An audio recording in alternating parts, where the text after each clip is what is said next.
মেঘ রেগে গিয়ে বলল, বাই এনি চান্স তুই কি আমার ফোনটাকে অপমান করার চেষ্টা করছিস? মিহির বলল, তোর ফোনকে অপমান করার চেষ্টা করছি না, ডিরেক্ট অপমানই করছি।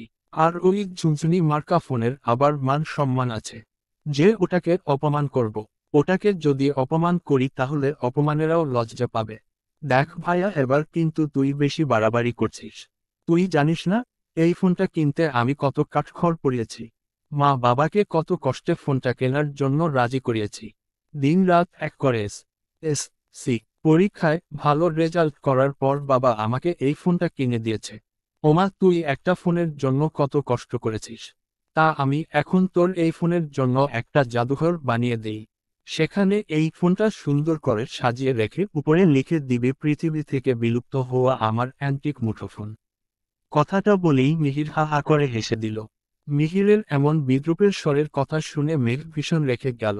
ও বেড থেকে একটা বালিশ উঠিয়ে মিহিরের গায়ে ছুঁড়ে মেরে দাঁত কিরমির করে বলল, ওই তুই এক্ষুনি আমার রুম থেকে বের হয়, না হলে তোকে আমি কাঁচা চিবিয়ে খাবো।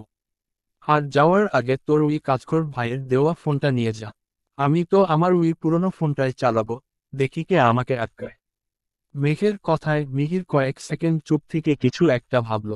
তারপর বালিশের পাশে রাখা মেঘের পুরনো ফোনটা ছো মেরে হাতে নিয়ে জানালা দিয়ে নিচে ফেলে দিয়ে মেঘকে উদ্দেশ্য করে বলল, এইবার দেখি তুই ওই ঠেলাগাড়িটা কিভাবে চালাস। ঘটনাটা এত তাড়াতাড়ি ঘটে গেল যে মেঘ হা করে হতভম্ব হয়ে ফোনটার পরে যাওয়ার দিকে তাকিয়ে রইল। আর মিহির ফোনটা ফেলে দিয়ে দৌড়ে মেঘের রুম থেকে বেরিয়ে গেল। মেঘ রেগে জোরে চিল্লিয়ে মিহিরকে উদ্দেশ্য করে বলল, মিহিরের বাচ্চা, হারামি, কুয়া, গন্ডার, ছাগলের 3 নাম্বার ছানা, তোকে আমি ছাড়ব না। তোকে আমি কচু কাটা করব, সাপের ডিমের ভর্তা বানিয়ে খাওয়াবো, গোবরের পানিতে চোবানি দিব, সাদা বিল্লি কোথাকার। ঘড়ির কাঁটা জানান দিচ্ছে এখন ঠিক দুপুর 12টা। সূর্যি মামা মাথার উপরে বসে তার জ্বলন্ত অগ্নিকুণ্ড দ্বারা পৃথিবীর মানুষের উপরে নিজের রাগ বর্ষণ করছে। কিন্তু বারবার তার কাজে বাধা হয়ে দাঁড়াচ্ছে আকাশে খেলা করতে থাকা ফালি ফালি মেঘেরা। যখনই সূর্যি মামা নিজের তেজ দিয়ে মানুষদের ঝলসে দেওয়ার চেষ্টা করছে, তখনই এক ফালি মেঘ এসে তাকে ঢেকে দিয়ে চারপাশে মৃদু বাতাস বইয়ে দিয়ে যায়। সারা আকাশ জুড়ে চলছে মেঘের আর সূর্যের এই অদ্ভুত লুকোচুরি খেলা। ভার্সিটির গেটের সামনে নাক মুখ কুঁচকে দাঁড়িয়ে আছে মেঘ, ওর পাশেই দাঁড়িয়ে আছে ওর দুই বেষ্টু রিজা আর দিশা। রিজা হলো রিয়ানের ছোট বোন। ওর সাথে মেঘের পরিচয় হয় কলেজে উঠে। ওরা দুজন ইন্টার ফার্স্ট ইয়ার থেকেই একসাথে পড়াশোনা করছে। আর দিশা হলো মেঘের ছোট বেলার বন্ধু। ওরা ক্লাস 1 থেকে ক্লাস 8 পর্যন্ত একসাথেই পড়াশোনা করেছে। দিশা যখন ক্লাস 8-এ পড়ে তখন ওর মা মারা যায়। তার 6 মাস পরই ওর বাবা আরেকটা বিয়ে করে নিয়ে আসেন। দিশার সৎ মা ওর উপর প্রচণ্ড অত্যাচার করত, মারত, অনেক কাজ করাতো, ঠিকঠাক মতো খেতেও দিত না।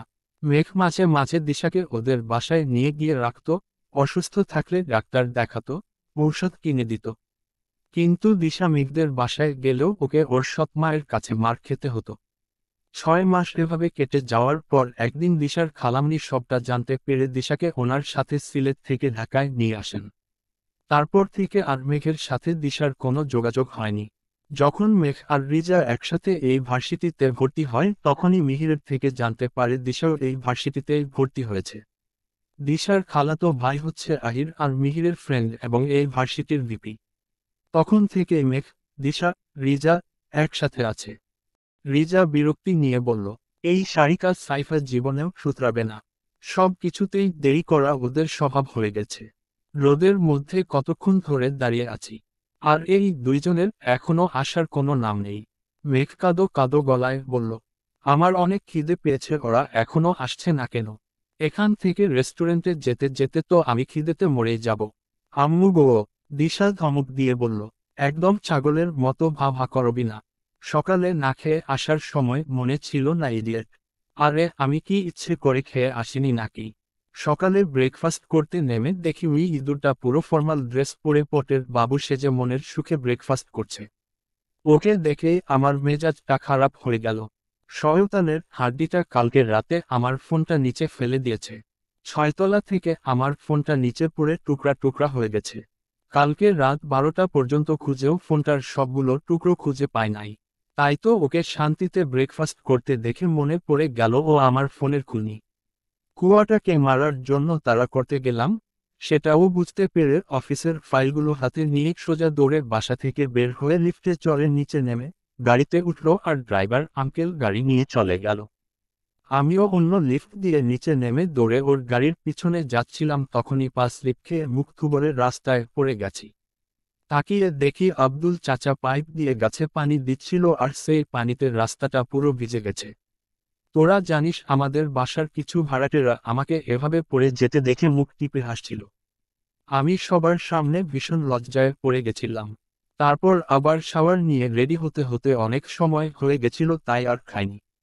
ওহ মাই গড, আপনি তোমার জন্য আমার ক্রাশ ব্রেকফাস্ট না করেই অফিসে চলে গেছে। আহারে বেচারা, এখন নিশ্চয়ই ওর অনেক খিদে পেয়েছে। সাইফার আওয়াজ শুনে মেঘ, রিজা, দিশা পিছনে তাকায়, দেখে সারিকা আর ছাইফা কাঁধে ব্যাগ নিয়ে ওদের থেকে কিছুটা দূরে দাঁড়িয়ে আছে।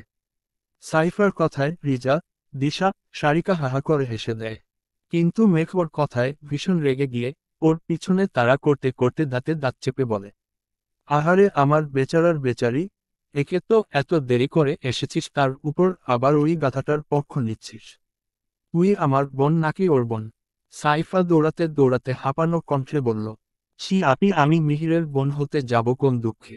ও তো আমার একমাই ক্রাশ, আমার লাইফ, আমার জান, আমার কলিজা।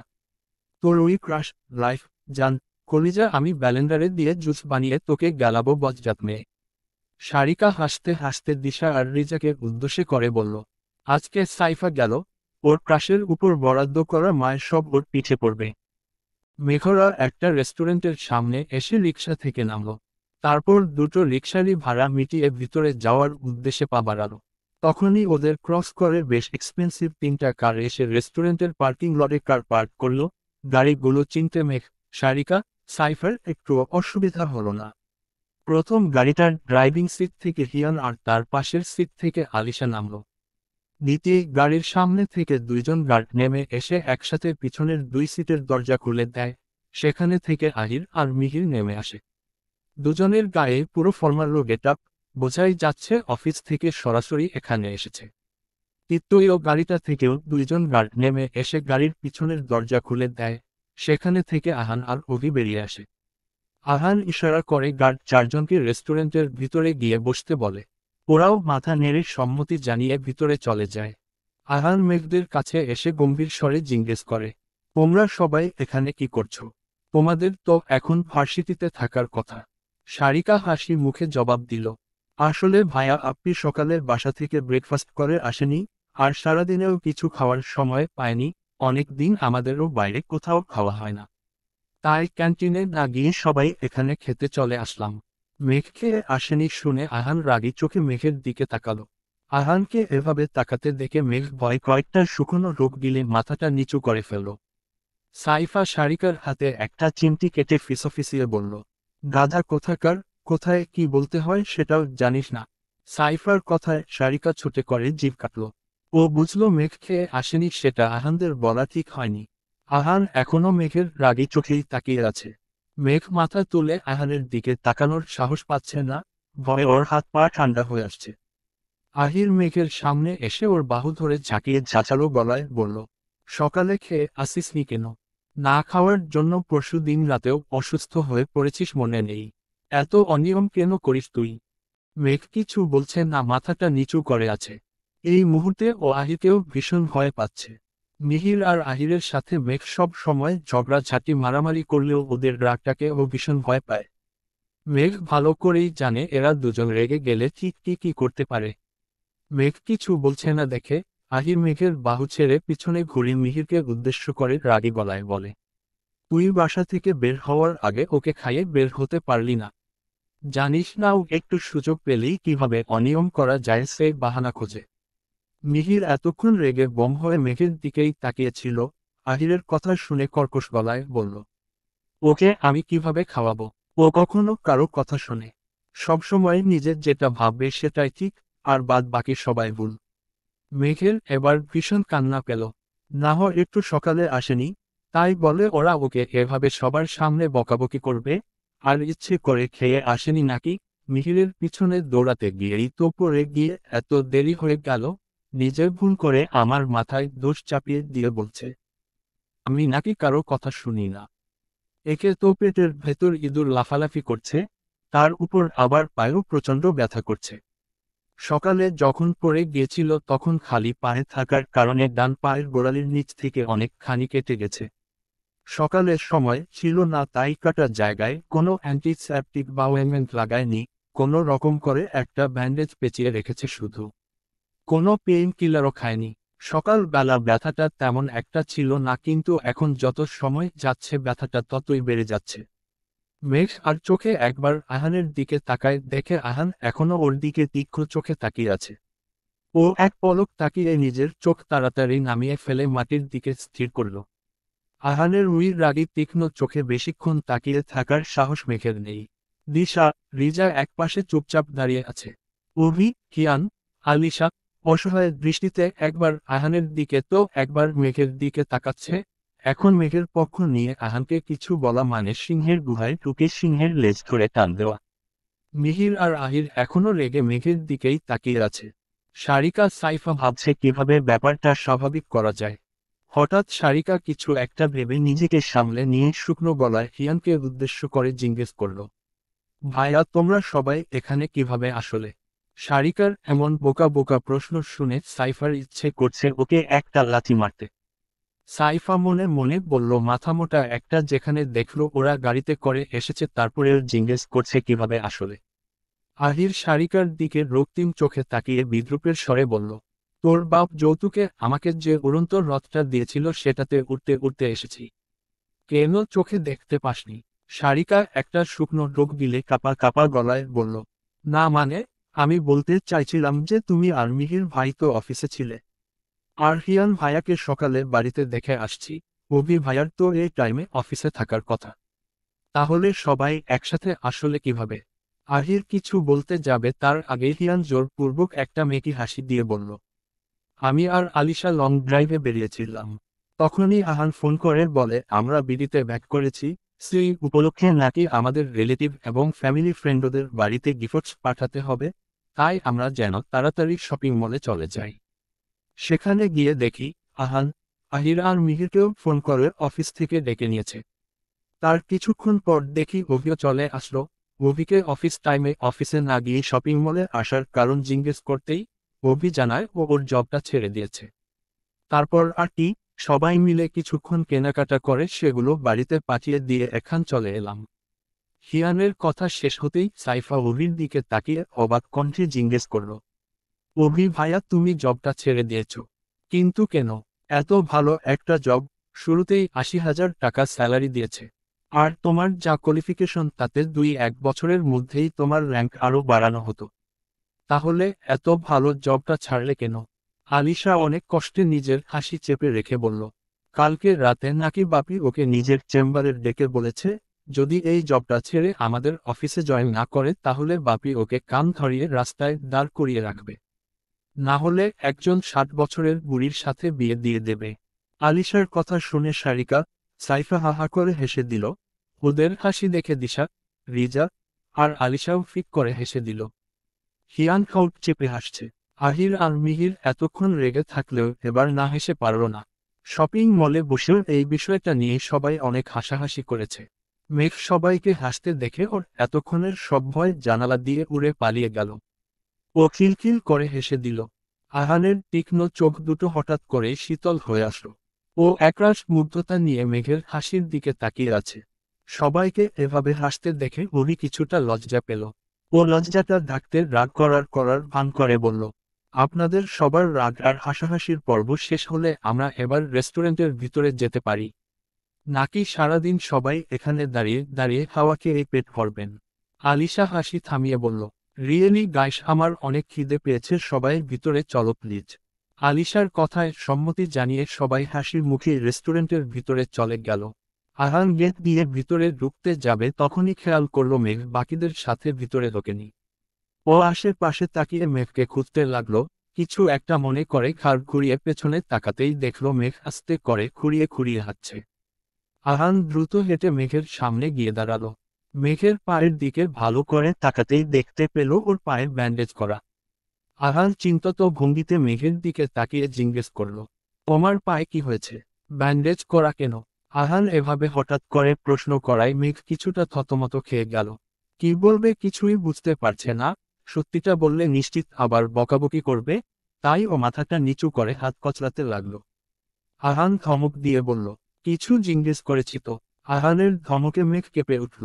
কাঁপা কাঁপা গলায় বলল, কেটে গেছে। কিভাবে কাটলো?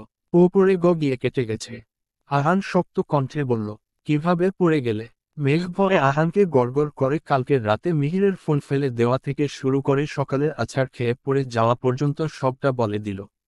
মেঘের কথা শুনে আহানের মেজাজটা প্রচণ্ড পরিমাণ বিগড়ে গেল, কিন্তু মুখে কিছুই বলল না।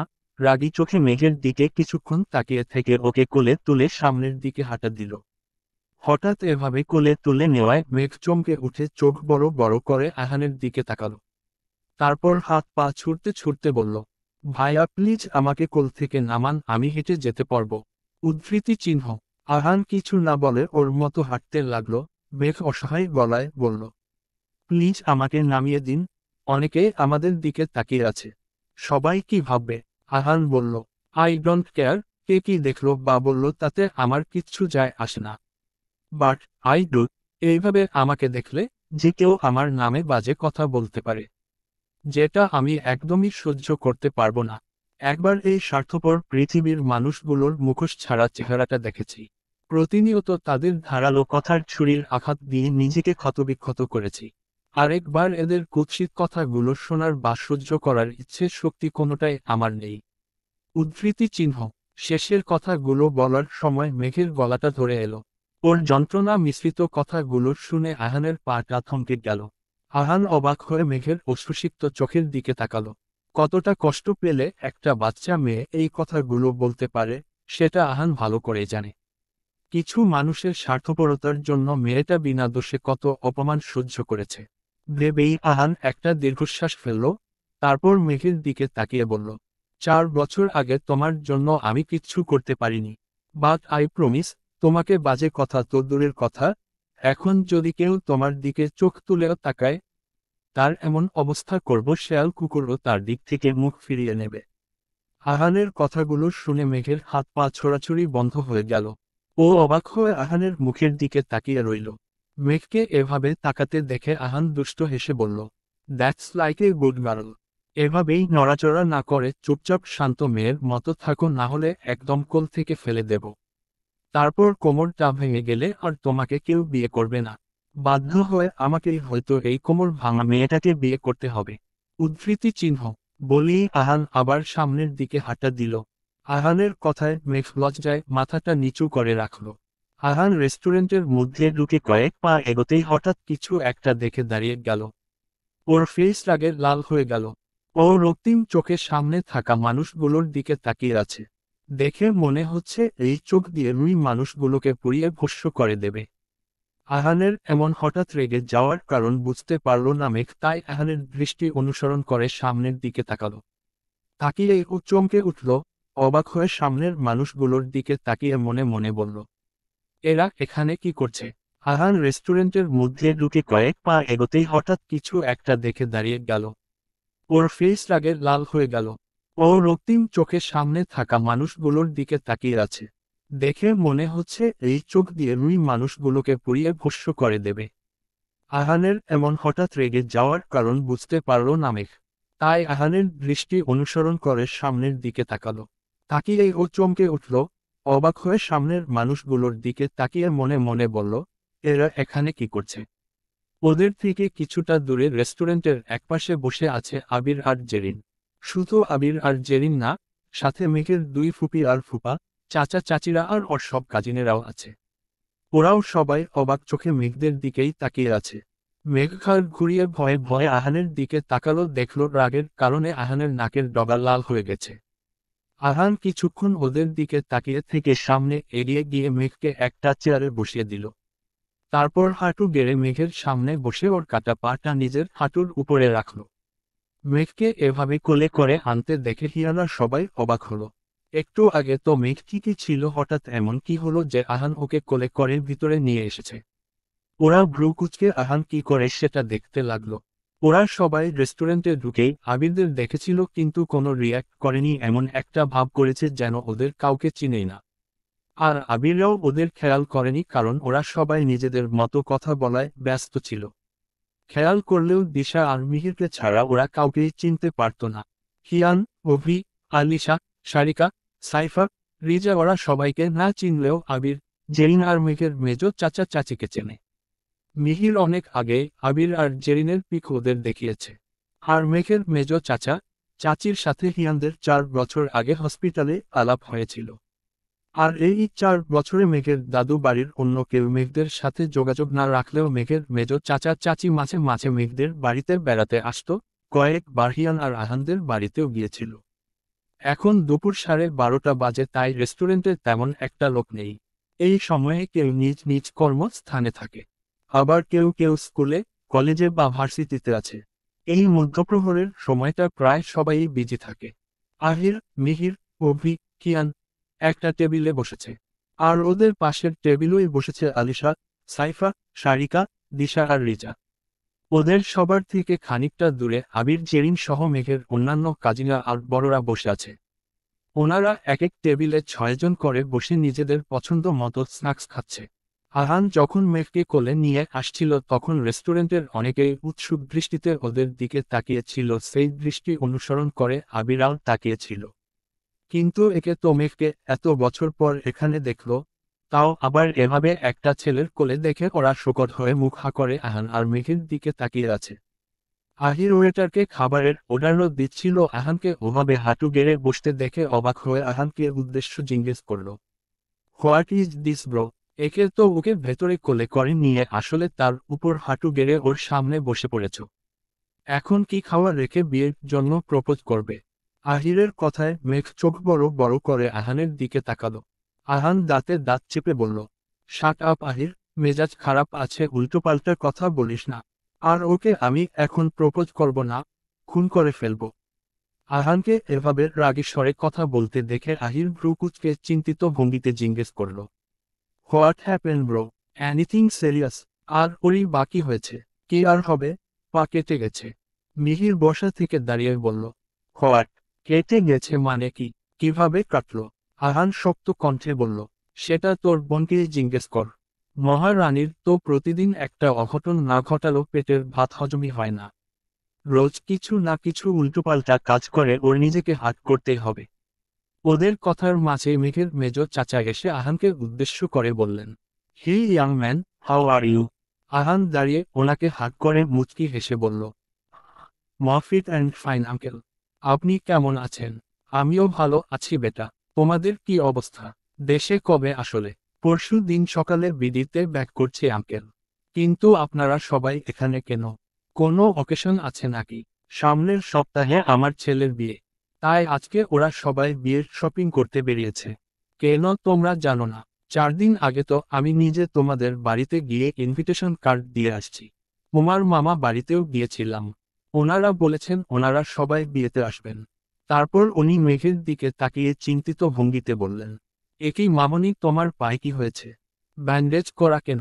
মেঘ মৃদু স্বরে বলল, কেটে গেছে কাকাই। কিভাবে কাটলো মা?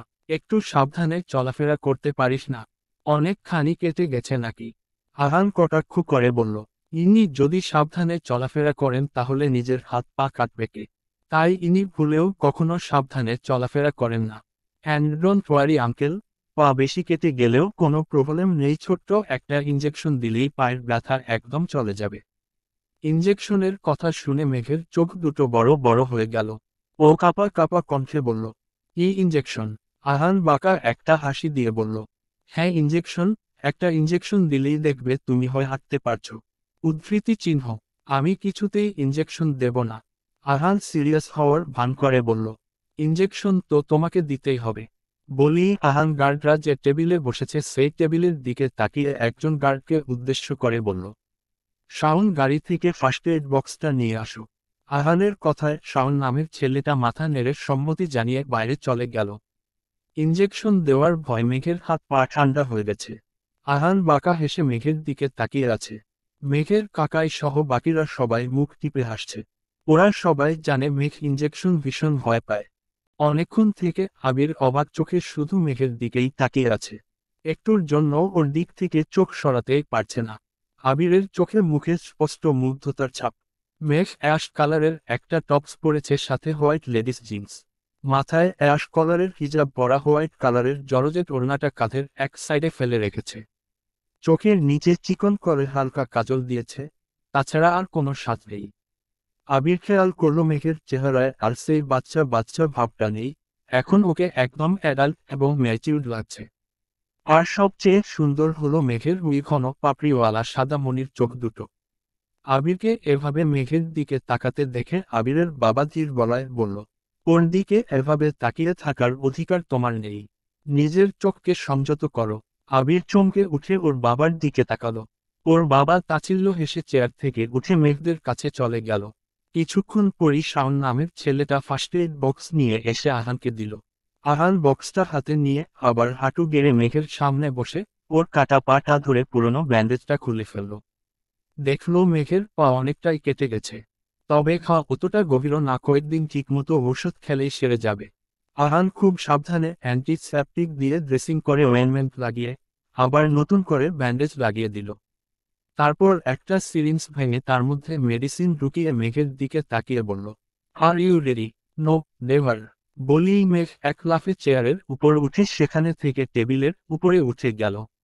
ওর এমন কাণ্ডে কেউই অবাক হলো না, কারণ ওরা সবাই জানে মেঘ ইঞ্জেকশনকে সাংঘাতিক ভয় পায়। রেস্টুরেন্টের তেমন কেউই নেই, দুই একজন যারা আছে তারা এত বড় মেয়ের এমন বাচ্চামো দেখে হাসছেন। রেস্টুরেন্ট কর্তৃপক্ষের লোকেরা কিছু বলছে না, কারণ ওরা আহানকে ভালো করেই চেনে এবং ভয় পায়। আফটার অল একজন পলিটিশিয়ানের ছেলে, তার উপর একজন নামকরা ইয়ংগেস্ট বিজনেসম্যান। আহান ইঞ্জেকশনটা হাতে নিয়ে দাঁড়িয়ে মেঘের দিকে তাকিয়ে স্বাভাবিক গলায় বলল, কি তুমি ওখানে উঠেছ কেন? নিচে নামো, ইঞ্জেকশনটা দিতে হবে। আমি কিছুতেই ইঞ্জেকশন দেব না। ইঞ্জেকশন তো তোমাকে দিতেই হবে। এবার তুমি নিচে নামবে নাকি আমি উপরে উঠব? খবরদার, আপনি এখানে আসবেন না। আসলে আমি আপনাকে ধাক্কা দিয়ে নিচে ফেলে দেব।